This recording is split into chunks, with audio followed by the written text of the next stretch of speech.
Okay, so you want to own a pharmacy. It sounds straightforward. Rent a storefront, stock the shelves with medicine, wait for customers to walk in, ring up prescriptions, and keep whatever money is left after paying suppliers.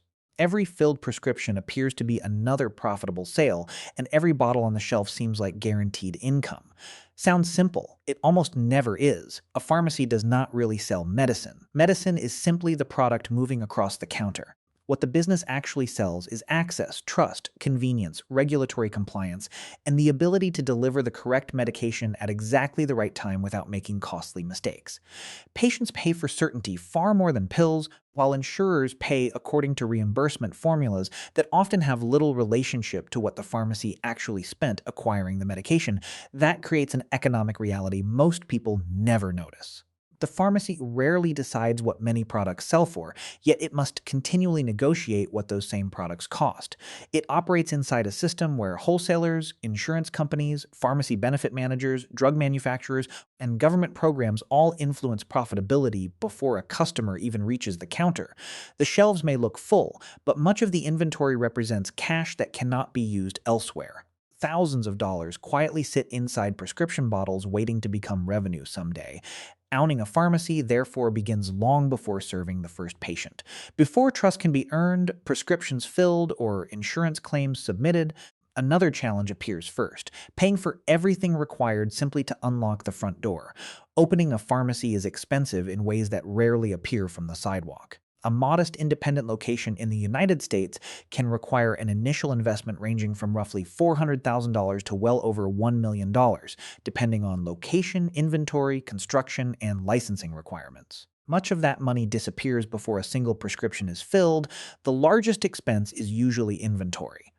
Unlike many retail businesses that can gradually expand their product selection, a pharmacy must begin with thousands of medications because patients expect immediate availability. That means tying up hundreds of thousands of dollars in products that may sit on shelves for weeks or months before generating revenue. Then comes the physical store itself. Prescription counters, secure drug storage, refrigeration units for temperature-sensitive medications, surveillance systems, safes for controlled substances, computer networks, pharmacy management software, and automated dispensing equipment all add substantial costs. Even a relatively small pharmacy can spend tens of thousands of dollars on technology alone because accuracy and record keeping are legal requirements rather than optional conveniences. Many owners also underestimate working capital. Payroll, rent, utilities, supplier invoices, and insurance premiums must all be paid, while reimbursement from insurers may take weeks. Cash leaves the business long before it returns. Another overlooked expense is security. Controlled medications require strict storage standards, alarm systems, cameras, and documented inventory controls that increase both installation and ongoing maintenance costs. By the time construction is finished, shelves are stocked, computers are connected, and every required system is operational. The investment has already become enormous. Yet, despite spending hundreds of thousands of dollars, the pharmacy still cannot legally serve a single customer until regulators grant permission. Having enough capital to open a pharmacy does not guarantee that the doors will ever open on schedule. Unlike many retail businesses, a pharmacy operates inside one of the most heavily regulated industries in the economy, where approval is measured not just by investment but by compliance. Before dispensing a single prescription, the business must obtain a state pharmacy license, secure federal registration to handle controlled substances through the Drug Enforcement Administration, where applicable, pass inspections, satisfy building and safety codes, and meet detailed record-keeping requirements. Pharmacists themselves must hold active professional licenses, while the facility must comply with strict rules governing storage, security, labeling, refrigeration, and patient privacy. The paperwork does not end there. Most pharmacies depend on insurance reimbursements, meaning contracts with Medicare, Medicaid, commercial insurers, and pharmacy benefit managers are essential. Negotiating these agreements can take months, and without them, many patients simply cannot afford to fill prescriptions at that location. A fully stocked pharmacy without reimbursement contracts can quickly become a business with customers but very little revenue. Insurance creates another layer of expense. Professional liability coverage, property insurance, workers' compensation, and cybersecurity protection are no longer optional in an industry handling sensitive health information and high-value inventory. Every delay has a financial consequence. Rent continues. employees may already be hired. Inventory continues aging on shelves. Loan interest accumulates while no meaningful income arrives. By the time every approval, inspection, registration, and contract is finally complete, the owner may have invested hundreds of thousands of dollars and waited for months. Only then does the next challenge begin, paying the enormous cost of simply staying open every day. The day a pharmacy opens is often mistaken for the day it begins making money. Economically, it is the day its largest recurring obligations begin. Whether 10 customers arrive or 200, many of the biggest expenses remain exactly the same.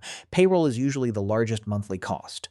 A licensed pharmacist commands a professional salary, while pharmacy technicians, cashiers, and support staff are needed to keep prescriptions moving safely and efficiently, because dispensing errors can have serious consequences. Reducing labor too aggressively can create risks that cost far more than the savings. Inventory never stops demanding cash. Medications expire, prices fluctuate, and high-cost specialty drugs can consume thousands of dollars in working capital before they are ever dispensed. Reordering must happen continuously because patients expect common medications to be available immediately, not several days later. Technology is another permanent expense. Pharmacy management software, electronic prescribing systems, insurance claim processing platforms, cybersecurity services, and data backups all require ongoing subscription fees. Refrigeration units, security cameras, alarm systems, and backup power must also be maintained because compliance depends on reliability. Then come rent or mortgage payments, electricity, climate control, internet service, insurance premiums, waste disposal for pharmaceutical products, licensing renewals, accounting, taxes, and regular inspections. None of these expenses disappear during slower months.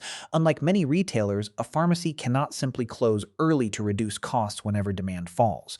Patients expect consistent hours, and insurance contracts often require dependable service levels. Every month, invoices arrive with remarkable consistency. Customers, insurance reimbursements, and prescription volume rarely do. That imbalance exposes the industry's most persistent economic weakness. The greatest risk in owning a pharmacy is not that people suddenly stop needing medicine. Demand for healthcare remains remarkably consistent. The real danger is that the pharmacy often has very little control over the economics of each prescription it fills. Independent pharmacies compete against national chains, supermarket pharmacies, mail order services, and increasingly vertically integrated healthcare companies that own insurers, pharmacy benefit managers, and retail locations simultaneously. Those larger organizations can negotiate lower drug acquisition costs and absorb thinner margins in ways that smaller operators simply cannot. The reimbursement system creates another structural weakness. A pharmacy may purchase a medication today at one price, but receive reimbursement weeks later based on formulas established by insurers or pharmacy benefit managers. In some cases, the reimbursement barely covers the acquisition cost. Occasionally, it is even lower, meaning the pharmacy loses money by dispensing the medication while still paying staff, rent, and operating expenses. This pressure has become increasingly visible across the United States. According to industry organizations, thousands of independent pharmacies have closed during the past decade, particularly in rural communities where prescription volume is lower and negotiating power is limited. Many were not poorly managed businesses. They simply operated within an economic structure that became progressively less favorable. That explains why an independent pharmacy offered for sale at what appears to be a bargain price deserves careful scrutiny. The shelves, equipment, and customer base may still exist, but declining reimbursements, shrinking margins, or unfavorable contracts often remain hidden beneath the surface. The pharmacy was never truly inexpensive. More often, it was someone else's economic problem waiting for a new owner to inherit. The surprising truth is that most pharmacies do not become profitable simply by filling more prescriptions. In many cases, additional volume only helps if those prescriptions carry positive reimbursement. A busy pharmacy can process hundreds of prescriptions each day and still struggle financially if too many are reimbursed below their true cost. Profits usually come from a carefully balanced mix of revenue streams. Generic medications often provide healthier margins than brand-name drugs because acquisition costs are lower while reimbursement may remain relatively favorable. Front-of-store products such as vitamins, personal care items, first aid supplies, seasonal merchandise, and convenience goods frequently generate higher percentage margins than prescription medications themselves. Clinical services, vaccinations, medication therapy management, and health screenings have also become increasingly important sources of income for many independent pharmacies. Cash flow matters just as much as profit. Suppliers often expect payment within days or weeks, while insurance reimbursements can arrive much later. That timing gap forces owners to finance inventory and operating expenses long before receiving payment, making working capital one of the business's most valuable assets. Even successful pharmacies cannot fully control their largest revenue variable. Reimbursement rates are negotiated by insurers, government programs, and pharmacy benefit managers, leaving owners with limited influence over what they are ultimately paid for many prescriptions.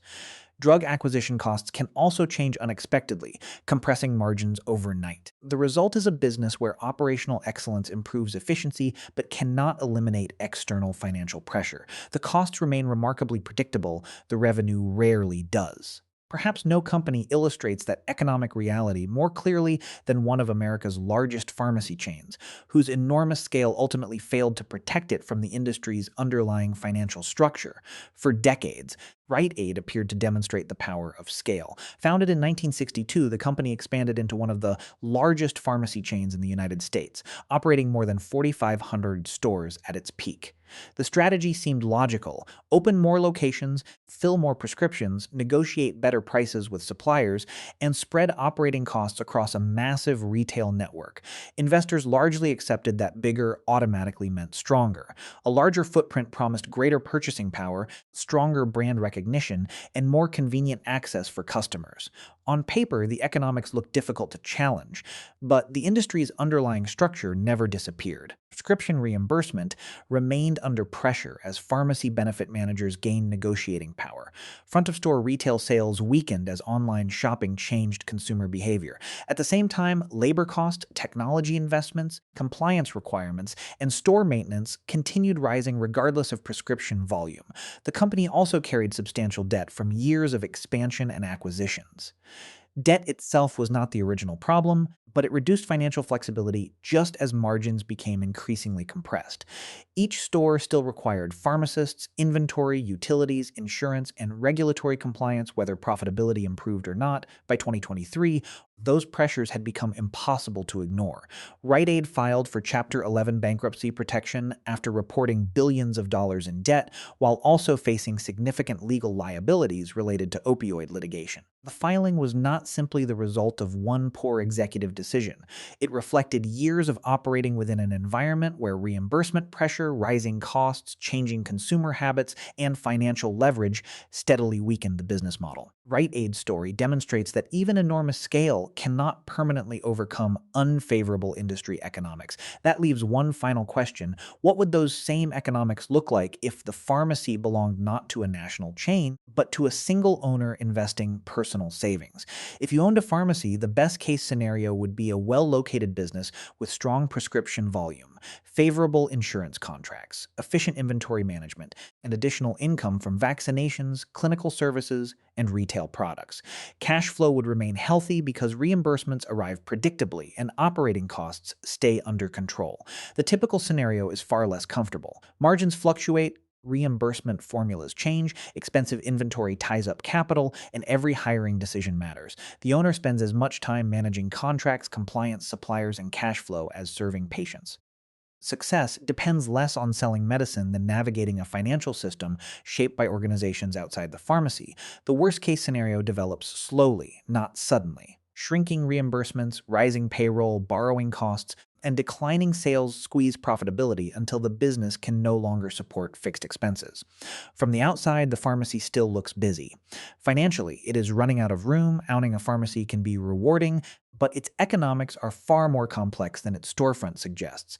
Every prescription represents healthcare, regulation, logistics, finance, and risk combined into a single transaction. A pharmacy is not really a medicine business. It is a cash flow, reimbursement, and trust management business operating under the pressure of healthcare economics.